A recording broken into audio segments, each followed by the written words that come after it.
What you don't realize is you're doing exactly the same thing. There is a void in your life. There is something that is missing, and you want to fill that in. And you think you'll fill it in when you make a lot of money, when you run $1 billion company, and whatever. And you strive desperately to do that. But one of the things you have to understand, Martin, is let me repeat that. You cannot solve an internal problem. Dr. Rao, when I first introduced you, I said every immigrant carries two invisible suitcases. One that is filled with hope and the other with expectations. If we apply these to the if-then model, how do immigrants separate themselves from these two suitcases? One of us has right now the means to be completely, unequivocally happy. The kingdom of heaven is right next to you. All you have to do is enter. Wow, that's very clear, right? Many people, perhaps a majority of people, never recognize that. They keep going and they keep making external goals and making it and then getting a next external goal and making that, and they keep doing that for the rest of their life, and they never recognize that this is not the way. But there are some people who are more conscious, if you will, and say, hey, hold on a minute. I thought if I did X or got Y, I would be happy. And I now recognize that's not so. And this has happened countless times in the past. So maybe there's a mistake in what I'm doing. What is that mistake? And when they get into the point where they can start reflecting on maybe what I thought was true was not true after all. Ladies and gentlemen, of course, welcome to the Immigrant Pod. It is always a good day, and today is one of those days. As immigrants, we're always filled with hope, and there's that other thing that is going on our lives, which is expectations from our families, from our culture, from our society, the pressure to succeed, to prove that living home was worth it. But what happens when you reach the success you were chasing, and sometimes or something still feels missing? Today's guest has spent decades exploring that question. He arrived in the US from India with the same dreams as you and I that we all share. Dreams of a wonderful opportunity. He paid the price of giving up family, going away from family to go to a new place. Yet he earned a PhD from Columbia University, taught at some of the world's most prestigious business schools, and coached leaders from the biggest companies on the planet. By every external measure, he had achieved extraordinary success. Yet, what he discovered along the way shocked even him. The ladder that so many people spend their lives climbing may be leaning against the wrong wall. Today, we're speaking with a man who has helped CEOs, entrepreneurs, and world leaders rethink meaning of success, happiness, and purpose. His philosophy challenges everything we've been taught about ambition, achievement, and fulfillment. That the universe is actually friendly, that happiness can exist even in struggle, and that the immigrant journey may hold the secret to mastering life itself. Please help me welcome Dr. Srikumar Rao. Dr. Rao, what is so exciting about your life today? And welcome to the pod, by the way. Thank you, Martin. It's a pleasure to be on your podcast. And the introduction you gave, I don't recognize that guy, but he seems a cool dude. Can you introduce me to him? We're looking forward to listening to that guy. Thank you, Martin. Why don't you ask me questions and I'll be happy to respond. Of course. So when you sit down today, what is exciting about your life? What project excites you? Let's define excitement. If by excitement you say, hey, this is something I'm really looking forward to, this is going to be fun, there isn't too much of that in my life right now. What I've discovered is there are a lot of us who are always chasing excitement. Oh, I'm full of anticipation that I'm going to do this, whether it's having dinner at a new restaurant that's just opened up, or whether you published a book and you want to make it a bestseller, or you're running a company and you want to make it $1 billion company, and you're all thrilled and your blood is racing. That kind of excitement is what we think life is all about. And I discovered, Martin, that that's not true. Those excitements, that thrill passes, and then there's something else that you're chasing, and something else, and something else. And in between, there are large gaps where you kind of drop into, where life seems boring, flat, and you've got to find something else that excites you. So you don't want to feel bored and flat. We live our lives going on a sinusoidal curve between elation and despair, and you spend too much time at the despair end of the spectrum. It's a lousy way to live. So what I'm now realizing is the truth of the great masters who said, the purpose of life is not to experience these thrills, this joy that we call excitement, and that's what life is all about, but to have a quiet sense of well-being that never leaves you. The knowledge that you are okay, that you have always been okay, that you will always be okay. In fact, you cannot not be okay. That quiet anchoring, that is what life is about. That is the true purpose of life. You're in the human predicament, Martin, and as long as you're in the human predicament, stuff will happen. There will be relationship problems. There will be financial reverses. There will be career setbacks. All of this is part and parcel of being in the human condition. You will deal with each of these situations when they arise as appropriate. But you will deal with it from the space of, I'm okay, I've always been okay. I cannot not be okay. That is the journey of life. I was speaking before a group of entrepreneurs and I said, how many of you want to run $1 billion company? And every hand went up. I want to run $1 billion company. I said, pause and think about it. You really don't want to run $1 billion company. You want the feeling you think you will have if you run $1 billion company. And if you go even deeper, even that isn't true. You don't want the feeling you have when you're running $1 billion company. You want the feeling that you think you will have when you're running $1 billion company. And the only way you can think of to get that feeling is to actually run $1 billion company. So you struggle and you strive and you raise money and you hire employees and you come up with strategies and you execute on those strategies so that you can run $1 billion company.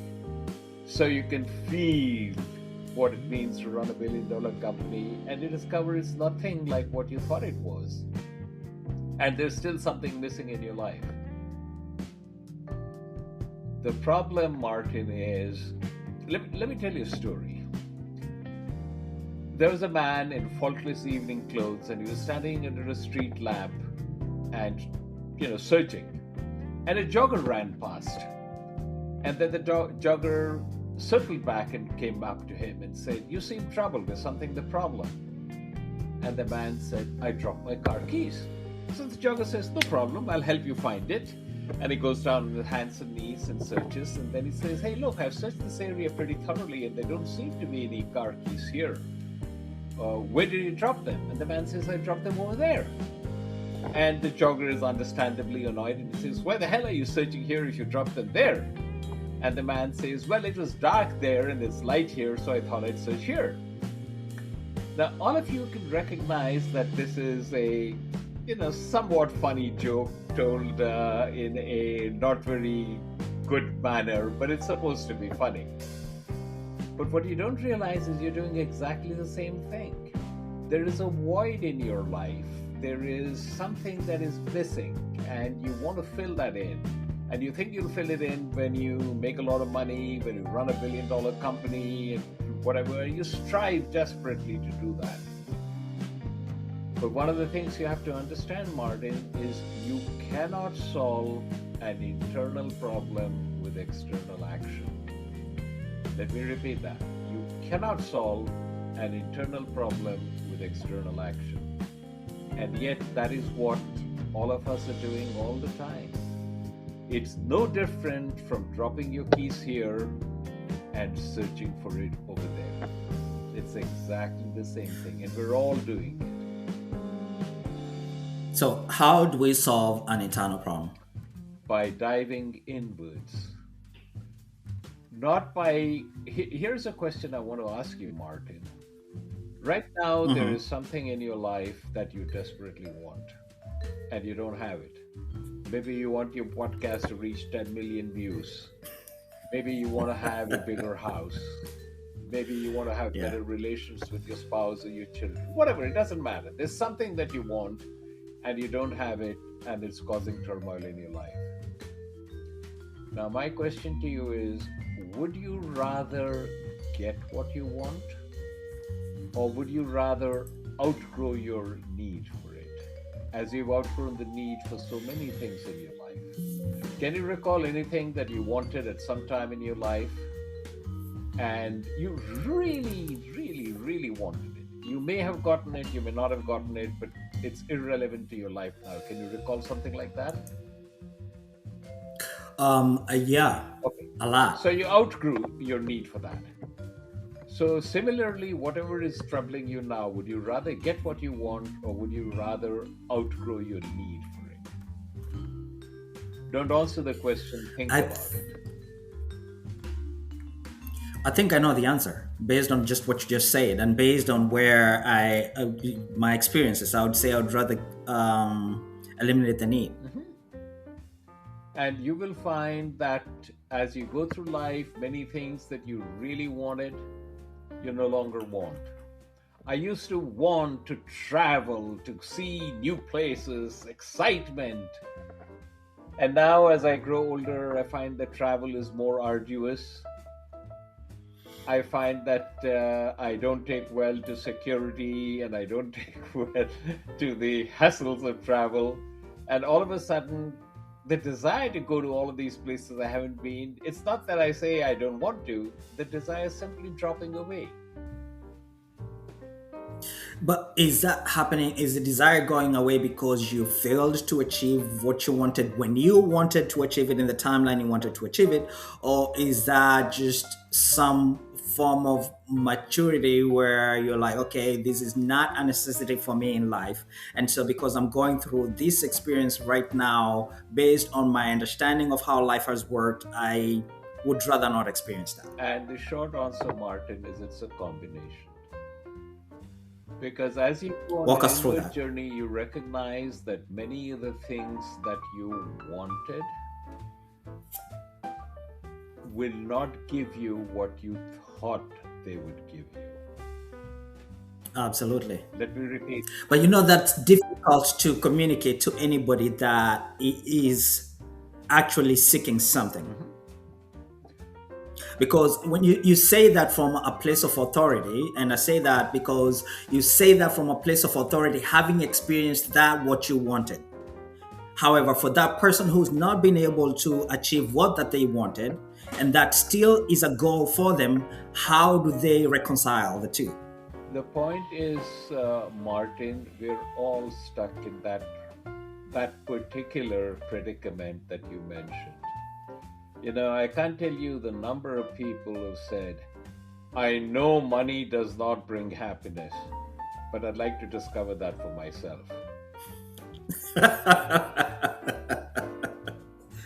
I think that's true. It's true, is it? Or, Right? It is. It I certainly know is. money does not bring happiness, but it allows you to choose where you will be unhappy. True. We're stuck in that predicament all the time, Martin, and the only way you're going to get out of that is to get on the treadmill and try. And when you try, you will achieve some success. You may not achieve the level of success that you thought you would, but you'll achieve some success. And when you do, you'll find, hey, it's left me no better off. When I was teaching at London Business School, and I've taught at many top business schools in the world, one of the exercises I get my students to do is, hey, go back to your life 10 years. And 10 years ago, there was something you desperately wanted. And go back and find out what it was. Consult your diary, talk to your parents, talk to people who knew you at that time. Recreate what it was that you really wanted. What are the 5 things you really wanted, or the 10 things you really wanted? Odds are pretty good that you have them now, or have many of them now. Are you happier?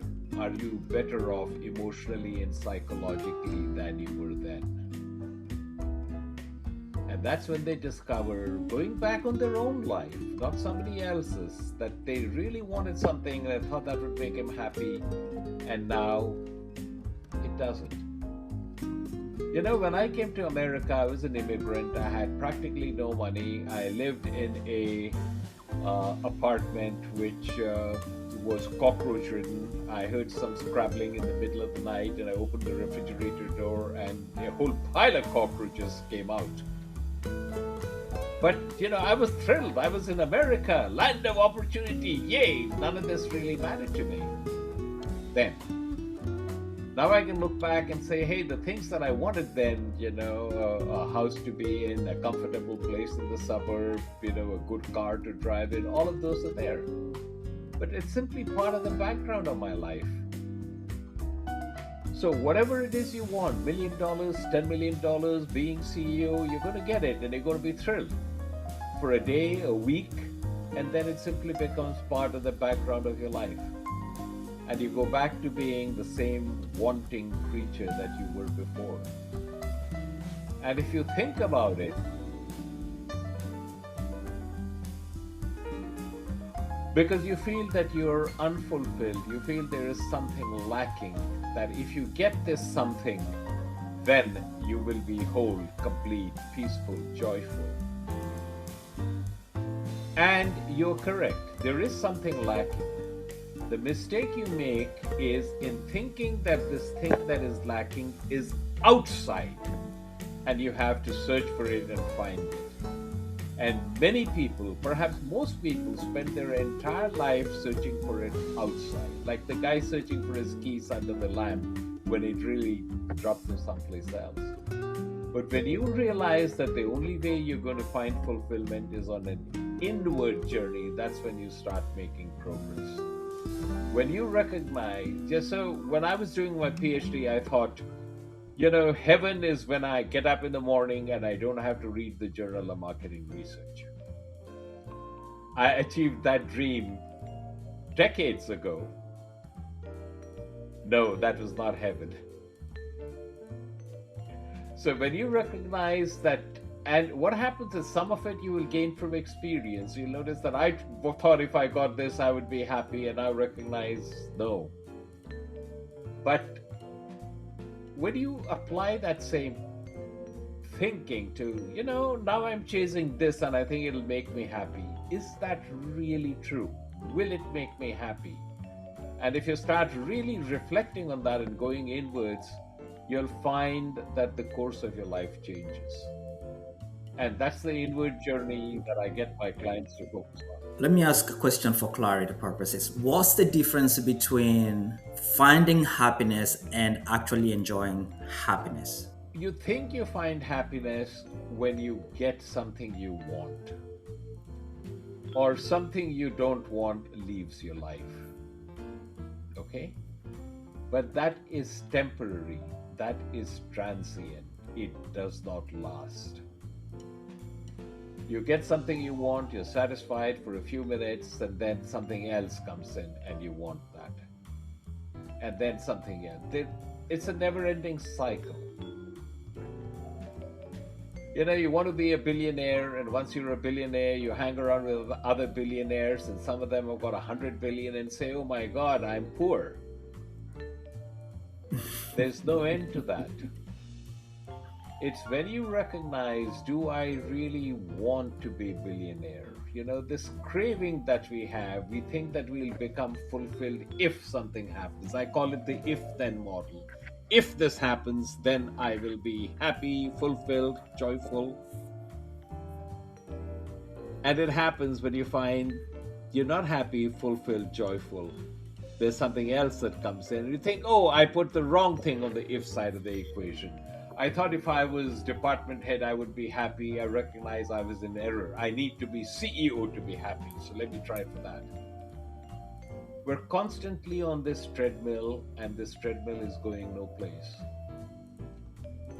It's only when we turn inwards that we recognize that there is nothing that we need to be or get in order to be happy. Everything that we need to be happy is with us right now at this instant. And I'm going to prove it to you, Martin. Have you ever Mhm. confronted a beautiful scene, maybe a rainbow, maybe a snow covered mountain, maybe the ocean, and it was so beautiful that it took you outside of yourself to a place of great calm and serenity? Has that happened to you? Quite often, yes. Why did that happen to you? That happened to you because somehow at that instant you accepted the universe exactly as it was. You I didn't chose want to to see it. have it become different. You didn't say that's a beautiful rainbow, but it's way off to one side. And if I were to move it 200 yards to the right, it would be so much better. You didn't say that's a beautiful valley, but that tree in the foreground has too many crooked branches. And you give me a chainsaw in 20 minutes and I'll fix it. No, the off center rainbow was perfect. The tree with the crooked branches was absolutely where it needed to be. And when you accepted the universe exactly as it was, you didn't have to do anything to experience the joy that's an inherent part of you. It came out and enveloped you. But right now, what you're doing is you're resisting one or more aspects of your life with every fiber of your being. No, no, not like this. It's got to be like this. And as you strive to make the universe the way you want it to be, you're buying into the if then model. And the if then model is fundamentally flawed, it doesn't work. That's how we've spent our entire life learning to be unhappy. I thought if I got married, I would be happy. I now recognize I married the wrong person. So I have to extricate myself from this marriage with as little financial penalty as possible and marry the right person, and then I will be happy. The if then model. It's prevalent in Hollywood, it's prevalent in Bollywood, it's prevalent all over. The if then model doesn't work, the model is broken. Dr. Rao, when I first introduced you, I said every immigrant carries two invisible suitcases, one that is filled with hope and the other with expectations. If we apply these to the if then model, Mhm. how do immigrants separate themselves from these two suitcases? By recognizing, Martin, that you became an immigrant because you wanted to better your circumstances. And you're going to use your drive, you're going to use your intelligence, you're going to use your education, you're going to use whatever tools you have in order to better your situation.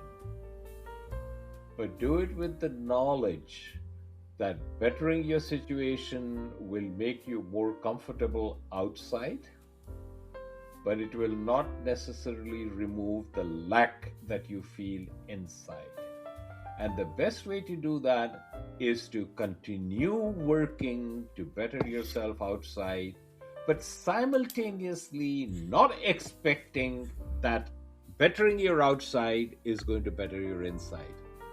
And if you want to better your inside, you have to sooner or later begin that inward journey. And every one of us has to do it.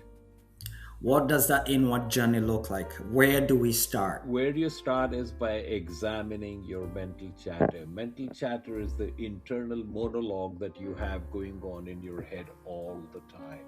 It begins when you get up in the morning, is with you throughout the day, is with you right now, and sometimes this chatter is so loud it prevents you from going to sleep.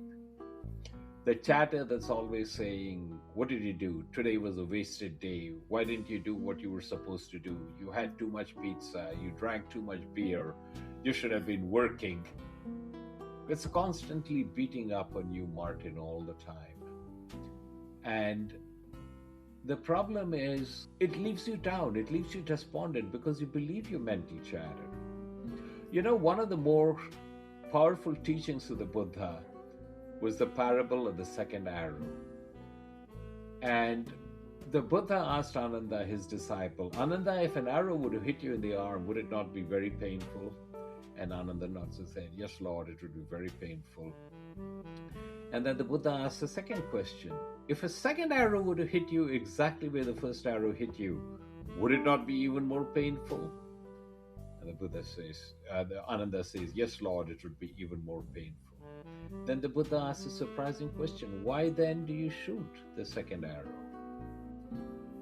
And you're looking puzzled, so let me explain by means of a story. So there was this guy who was an immigrant and an entrepreneur, and he started off and he was washing dishes and in a restaurant, and he put aside money to save. And one day the owner of the restaurant wanted out, so he said, "Do you want to take over the restaurant?" He said, yes, I want to take over the restaurant." So he took over the restaurant, and it failed miserably.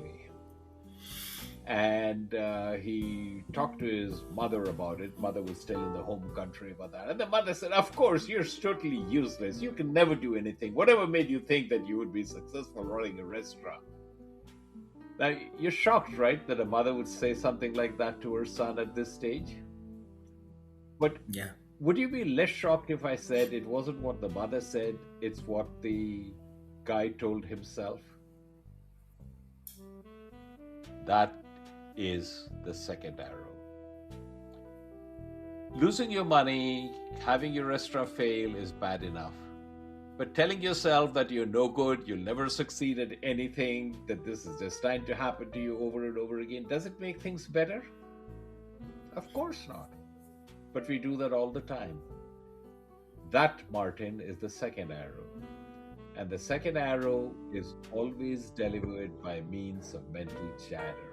Understand this, the second arrow is always delivered by means of mental chatter. In fact, for most of my clients, if I could get them to stop at the second arrow, they'd be way ahead of the game. By the time they recognize what's happening, they're on their 5th, 6th, or 345th arrows. So the first step in answer to your question is recognize that we're all shooting second arrows at yourself. Recognize that this is happening and stop. Watch your mental chatter, see where it's taking you on all kinds of journey. You've got to understand, Martin, mental chatter always is. It's neither good nor bad. Mental chatter is like clouds in the sky. You go for a walk, you look up, there are clouds in the sky. You finish your walk, you look up, those clouds are gone, and there are different clouds in the sky, right? Mental chatter is like clouds in the sky. They come and they go. The problem is not that you have mental chatter. The problem is that you identify with your mental chatter. You become your mental chatter. And when you become your mental chatter, it takes you to all kinds of places that you don't want to go. So in answer to your question, the first step is to recognize that you have this mental chatter, to recognize that it's taking you to all kinds of places you don't want to go. And as you start observing it rather than becoming it, you begin that inward journey we talked about. Dr. Rao, who were you before the world told you who you should be? I was a person who externally was very successful. I was in corporate America and very successful. Then I was in the academic environment, and others thought I was very successful. Look, there's no such thing as job security in the world today, right, Martin?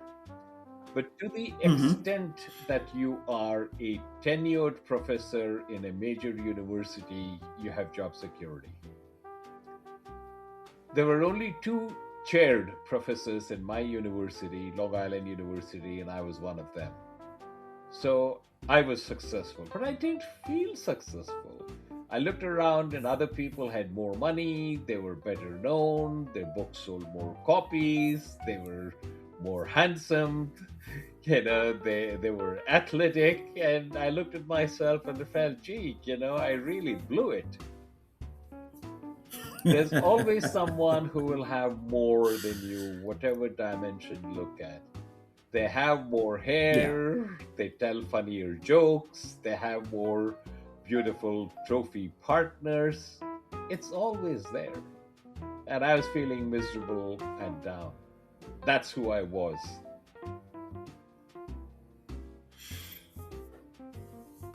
So, who are you today? Exactly the same, except that I now recognize that I was on a fool's errand and I'm trying to retrace my path and not be on that fool's errand. As a result of which, I'm much more at peace with whoever I am. Yeah. Because And understand, and and this is so something you need to understand, Martin. Every single one of us has right now the means to be completely, unequivocally happy. The kingdom of heaven is right next to you. All you have to do is enter. That is something you need to recognize. We're searching for it all over the place and never recognizing that it's right where we are. So we don't have to get anything, we have to unlearn many of the concepts we picked up, which are flat out wrong, including the if then model. And we've been so brainwashed into it, it's going to take some effort on our part to unlearn what we have been programmed into. Dr. Rao, immigrants often feel they must justify their existence through achievement. Mhm. When do we realize that pressure is shaping our life and that we want to pursue life not from the societal pressures but from our need to become? Martin, many people, perhaps a majority of people, never recognize that.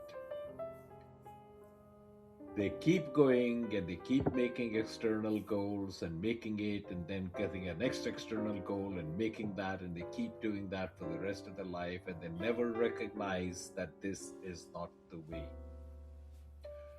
But there are some people who are more conscious, if you will, and say, hey, hold on a minute. I thought if I did X or got Y, I would be happy. And I now recognize that's not so. And this has happened countless times in the past. So maybe there's a mistake in what I'm doing. What is that mistake? And when they get into the point where they can start reflecting on maybe what I thought was true was not true after all, those are the persons who will. People listening to this podcast, many of them will say, what's this guy talking about? He doesn't know what he's talking about. Of course, the way to be happy is to make more money, get better positions, be famous. God bless you. If that's where you are, I wish you luck. But every person somewhere along the line at some time has that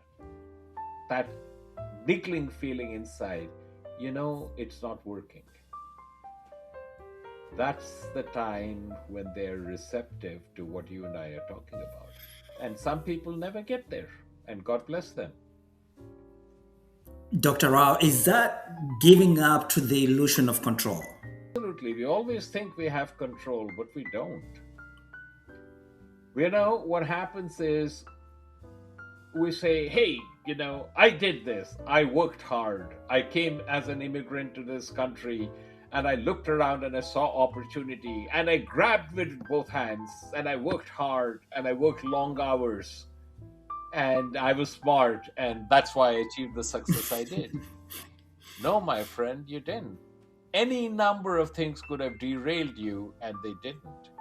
Be immensely grateful, but don't for a minute imagine that you did it. It happened. Be grateful. Let me tell you a story, Martin. My grandson was 4 years old and he visited me in New York. And I took him to an entertainment park close by. And in that entertainment park, there was a ride for kiddies. And you sat in a car and you turned the steering wheel and the ride started. It was like a mini roller coaster. And my grandson got in there and he turned the car madly and he had fun and he said, "Hey." And when the ride was over, he looked at me and his face was beaming and he said, "Was I a good driver, Tata?" Tata means grandpa in my language. So I looked at him and he was so full of fun. I said, "You are the best driver in the world." How can you tell a 4-year-old kid that the entire ride was pre programmed and whatever he did with the steering wheel had no effect at all on the ride? Our You lives don't. are exactly the same. We think I went around, I did all of this, and that's why it happened. No, that's the illusion of control. That is scary to admit, although I do concur with you. It is a scary thing to admit that you do not have control, you never had control, you never will have control. But actually, Martin, So do we? that's a very liberating Yeah. feeling too. Because it means you don't have to blame yourself, you don't have to feel guilty about anything that happened, and you don't have to worry about the future, because closely allied to that is the concept of a benevolent universe. And this was one of the questions that Einstein asked. He said, "The most important question you will ever ask yourself is the universe friendly?" Notice it's Einstein saying that the most important question you will ever ask yourself is the universe friendly? He didn't say anything about whether the universe is friendly or not. He said, you get to decide, is the universe friendly? You ask the question, is the universe friendly? Now, the vast overwhelming majority of us believe that the universe is neither friendly nor unfriendly. It's indifferent. It doesn't know I exist and I couldn't care less. Here I am going around doing my thing, and there's the universe going around doing its thing. Sometimes it seems to work with me, sometimes it seems to work against me, but essentially it's a random process. That's where all of us live, most of us live. But supposing it wasn't true, supposing the universe was aware of your existence and the universe was well disposed towards you, the universe was friendly. Well, if the universe was friendly, why does it give me stuff I don't want? I want to travel and go on vacation. The universe gives me podcast, gives me pandemics and lockdowns. Why does that happen? Well, what if the universe doesn't give you what you want, but it gives you exactly what you need for your learning and growth? Like you're a small child and you want a tub of ice cream, and the universe, through your parents, gives you fruits and vegetables. And you don't want fruits and vegetables. You want a tub of ice cream. But the universe gives you fruits and vegetables. And it isn't only until you have a much greater level of maturity that you can say, thank God I got fruits and vegetables. What if the universe was like that? What if the universe doesn't give you what you want? What if the universe gives you what you don't want? But whatever the universe gives you is exactly what you need for your learning and growth. Dr. Rao, the child in me is struggling to keep up with you. And I say that because when I think about the question of a benevolent universe, I'm struggling with why the universe, for lack of a better word, refuses to give me what I want. And it decides to give me what's best for me or what I may need at that particular time. I default to the same question that the child in me would ask: Why? Is life fair and why? Absolutely, we're always looking at that. Why does he have so much and he's manifestly corrupt and cruel and deficient in all of that? Why do I not get that? We're always comparing, always down. Yeah. Martin, there's only one way in which you can live. Do you agree, by the way, that regardless of whether the universe is friendly or not, if you believe the universe was friendly, your life would be a whole lot better? I personally do Okay, believe now that. hold on a minute. But it took me a very long time to come to that place. I hate to confess Yeah. this, but it took me a really long time to come I to that agree. place. It's not easy, but it can be done if you try. So, how do you start living in a friendly universe? Keep looking for signs all the time that it's a friendly universe. Look, the other day I had to go to a supermarket to pick up an item. My wife was making something and he was short one ingredient, so she asked me to pick it up, and I picked it up. And I went to the checkout, and there was only one lane that was open. And just before I got there, a woman came in front of me, and she had this shopping cart which was overflowing, and she had stuff in her hands, and her husband had stuff in her hands, and she got it in front of me, and I said, "Oh God, it's going to take me forever to get up there." And even as I was thinking that, she looked at me and said, "You only have one item. Why don't you go ahead of me?" And as I was going ahead of her, somebody tapped me on the shoulder and said, "Why don't you come to lane 2? I'm just going to open it up." And the line vanished. Things like that happen to you all the time, Martin. And what do? You feel glad for a second and then you forget about it. Don't do that. Yeah. Consciously note, this is a sign that a benevolent universe is looking out for me. And write it down. That's most important. Write it down. You think you're going to remember, but you're not. Write it down. I ask all of my coaching clients to come up with at least, a dozen or more instances every day that it's a friendly universe. Like, I don't know you from Adam. You sent an email some time ago, and I don't think I even communicated. Jackie, my assistant, did, and we're here and we're having a most entertaining conversation. Friendly universe. Yeah. Somebody's going to call up and say, "Hey, I love that interview you did with Dr. Rao." Friendly universe.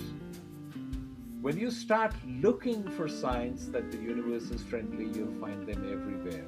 Write them all down. And when you do, and you look in your own handwriting and see how many instances there are of the friendly universe, you'll reach an internal tipping point where you say, "Oh my God, if there's so many instances that the universe is friendly, is it possible? Is it just barely possible that maybe I'm living in a friendly universe after all?" That's when you try harder and you tip over to where you're living in a friendly universe. That's why Einstein said the most important question you will ever ask yourself is the universe friendly? You are the person who decides whether the universe is friendly or not. And if you decide to live in a friendly universe, your experience of life will be transformed.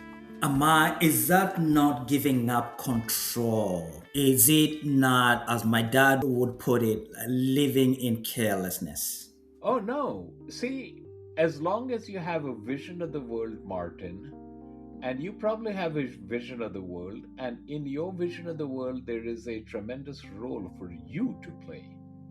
You have a vision of how you're going to do financially, how you're going to do, with your family, in your business, and so on. As long as you have a vision, try your level best to make that happen. You may succeed, you may not succeed. But whether you succeed or not has no impact on your emotional life unless you choose to let it have. You do it because that is your path in life. And you do it with every ounce of your energy. Because the mistake most of us make, Martin, is we think the purpose of setting a goal and trying our level best to achieve the goal is to achieve the goal. Wrong. The purpose of setting a goal and trying your level best to achieve the goal is the learning and growth that happen in you and to you as you try your level best to achieve the goal. If you actually achieve the goal, fantastic. If you don't achieve the goal, the learning and growth have already happened, so you're ahead of the game.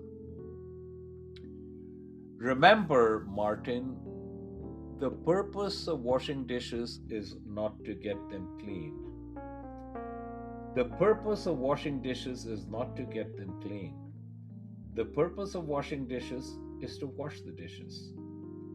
The byproduct is they become clean.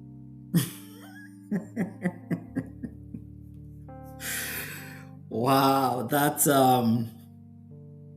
very clear, It takes a long time right? to really absorb this. That's what I mean when I say what we're on is an inward journey. Most immigrants, they have a story. They tell themselves that they are victims of Mhm. circumstances. Is this because they're victims of ambition or they're actually driven by fear to this place? Combination of this, Martin, all of us are driven by fear, and this is the programming that we have been subject to for a long time.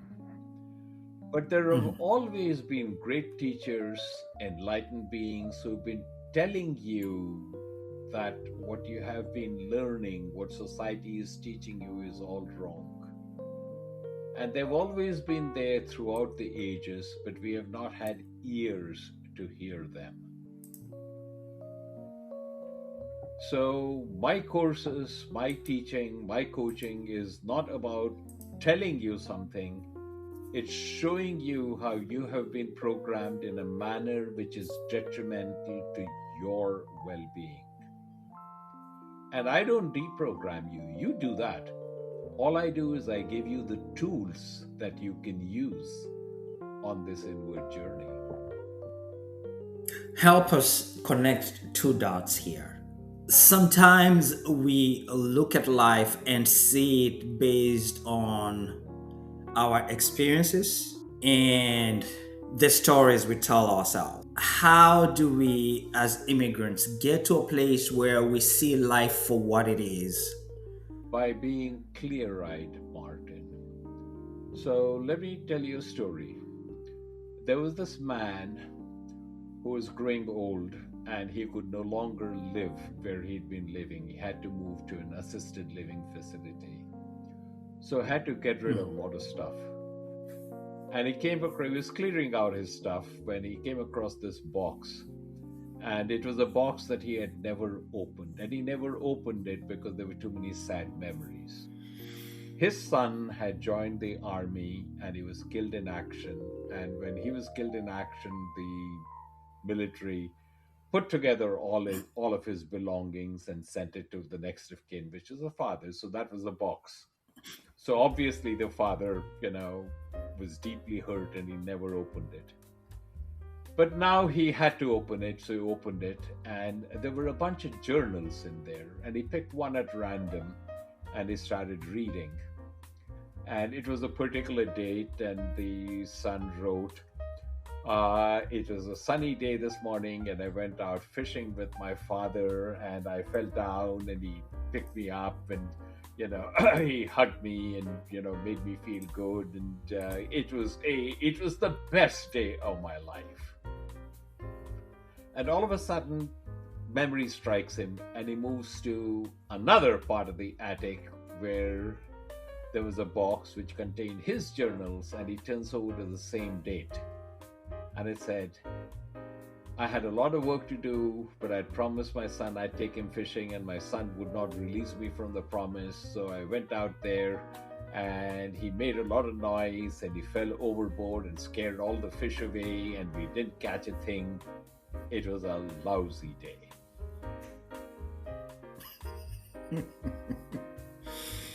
Interpretation. Two people, same time, had the exact same experience, and they were living in entirely different worlds. What is important, Martin, is not so much what happens to us, but what are the stories we tell ourselves about what happens to us? What is the biggest misunderstanding that we immigrants carry with us? The biggest misunderstanding, and this is not restricted to immigrants, it's true of everybody, is that we live in a real world. We don't. We live in a construct. And we make up this construct with our mental chatter and our mental models. Every single one of us is living in the matrix. This is not a matrix created by an alien civilization out to enslave us. It's a matrix that we create with our mental chatter and our mental models. This is actually a hugely liberating concept, because if you live in a real world and you don't like it, you're screwed, grin and bear it. But if you live in a construct, if you live in a matrix and you don't like it, you can deconstruct the part of it that you don't like and build it up again. And you can do this over and over again. And that's what I help my clients learn how to do that. It's hugely liberating. You don't live in the real world. You live in a real world. Dr. Srikumar Rao, tell our listeners where they can find your books and where they can find you online, please. The best way for them to find out more about me is to go to my website. My website is www.therawinstitute.com. Or they can email me, and my email is Srikumar, Srikumar .Rao, RAO, at therawinstitute.com. If they go to YouTube and put my name in the search engine, dozens of videos will pop up. They can go to TED.com and put my name in, and they'll come to my TED Talk. They can go to Amazon and put my name in the search engine, and my books will pop up. So it's easy for them to get more information about me if they want to. Excellent, excellent. So, if you had to spend a day with your grandson, what is the one lesson you'd like for him to take from you? Remember, you don't live in a real world, you live in a construct. And since you live in a construct, make a world that you can be thoroughly happy and joyous in. Do it with care. Do it with full awareness. Sir, this has been a most interesting hour. Thank you, Martin. I enjoyed our conversation. I hope you did too. Absolutely. Absolutely. It's been a profound experience. I truly did enjoy this hour. I think we're just getting started. So it's not an if. I want you to come back. We were just getting started. All right. Find out what your listeners say when you send this podcast out, okay? Excellent. We will, sir. Thank you. Thank you so very much for making the time for us. I will do that right away. It's a pleasure. Ciao.